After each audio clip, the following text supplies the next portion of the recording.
I've always wanted to tell the story that I experienced in my career and the story that I experienced in the Army. I wanted to tell people what it is when you go to war and what you go through when you go to war, that it's a lot of work and a lot of hardships to it, you know. And so you wrote this just one day, it was coming to you, and you Well, went, yeah, okay. yeah, I took more because I had to put everything. I remembered what I had to write them down to see that one gets on top of the other. So, you know, so that's why I started to write it. Okay. And it's similar to everything he's been telling you about, it's all there. And it's all here, but do you want me to read it out? I'd like you to read it from the very beginning. Okay. There you go. Okay. You want this or not? Look. My career and story in the Army by Bennie Montoya. I was inducted into the Army on August 10th, 1942. First, I went to Fort Bliss, Texas for basic training, where I got my first GI haircut and got used to Army life.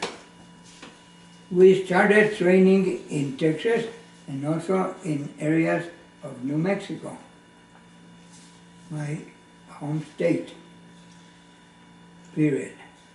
After getting used to Army life and being there for quite some time, we were taken to Camp Laguna in the Yuma Desert in the state of Arizona.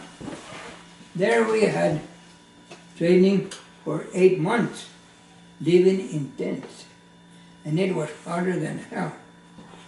After that training, we were put in a troop train and taken to Blackstone, Virginia, and also to Wilmington, North Carolina. After a considerable time of training and maneuvering in these states, we became a battalion, which was the 447th Anti-Aircraft Battalion, which consisted of A, B, C, and D batteries, which had 4 gun sections in each battery. I was not in a gun section, but I was in Battery C headquarters. In communications, I was a jeep driver, a field switchboard operator, and a lineman for field telephones, period. After being there for a while, we went to New York, Camp Shanks. I don't know if it's still there or not. I heard it is not there anymore. But anyway, to Camp Shanks. POE, Port of Embarkation, and boarded a huge English ship by the name of Dominion Monarch, and sailed across the ocean and landed in Liverpool, England. We had more training there than we went to Land's End, the one I told you, in the edge of the English Channel, where we learned to waterproof our vehicles for the crossing of the English Channel into France. At that time, we pushed the Germans back to their country. Okay, there's more here, and then look. When we got to Belgium and Luxembourg, the Germans made a big counter-offensive toward us. It was the famous Battle of the Bulge. I participated in it. It was a very fierce battle, but we defeated them and pushed them back to Germany. At that time, there was a lot of confusion during this battle. So much confusion that Captain Lawrence from Battery A landed in Battery C. Since I was the only jeep driver, I had to drive him to Battery A, which when in transit, I would take a message from Captain Lawrence to Colonel Anderson, who was the commander of the 447th Battalion. At that instance, at some time then, the Germans blew up the bridge and I could no longer get to Captain Lawrence. So I was driving down the road with my jeep full of displaced American soldiers. And I could not use my headlights, they didn't allow it, on my jeep. And the Germans had the road blocked. And that's as far as we got. And we were captured. It was on December 19th of 1944, just before Christmas, around 3 a.m. and it was pitch dark as the night pitch dark period. As the night became day, we started hiking into Germany. Most of the time we hiked for many hours.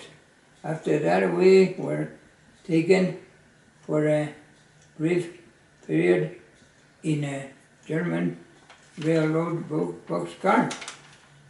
On the way we stopped at a German hospital that at the time was being bombed by our U.S. Air Force.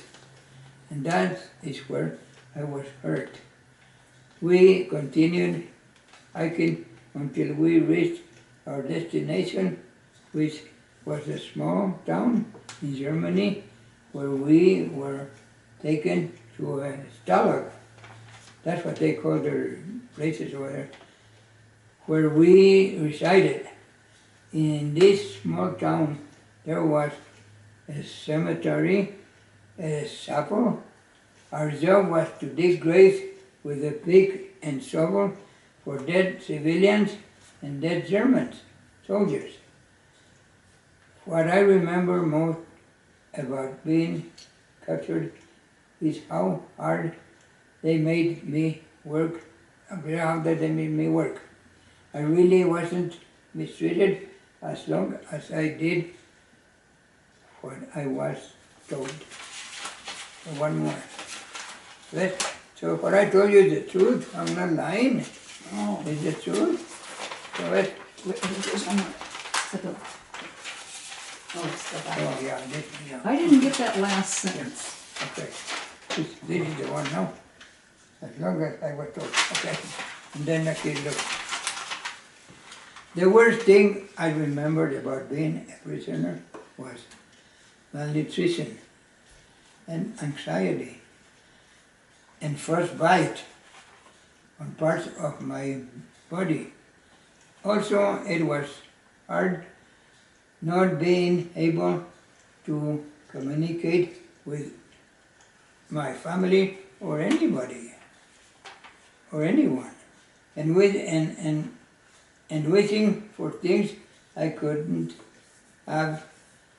It was very hard not knowing if I was going to come out of there alive.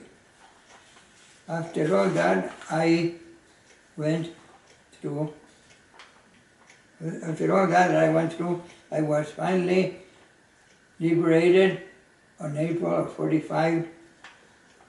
That was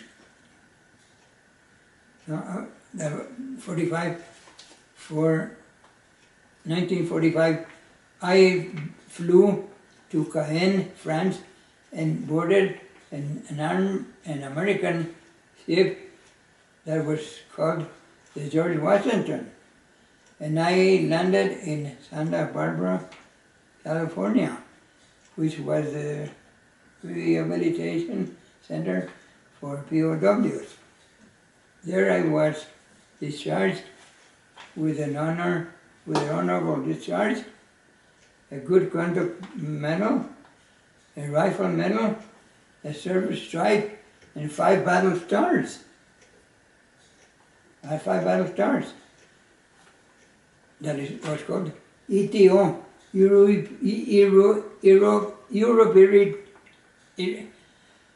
Theatre of Operations. That's what it's called, ETO. And a Purple Heart Medal. I was finally able to go home. Where is hell, no matter where you go and how you look at it. I saw a lot of bad things and I learned a lot. I thank God that I came home in one piece. I've had a long life. I am 97 years old and only the Lord knows for how long. That's Bennie Montoya, Corporal, dog tag number. My dog tag number, I still remember it, 38166-506 for 47th and Aircraft Battalion, and that's my story.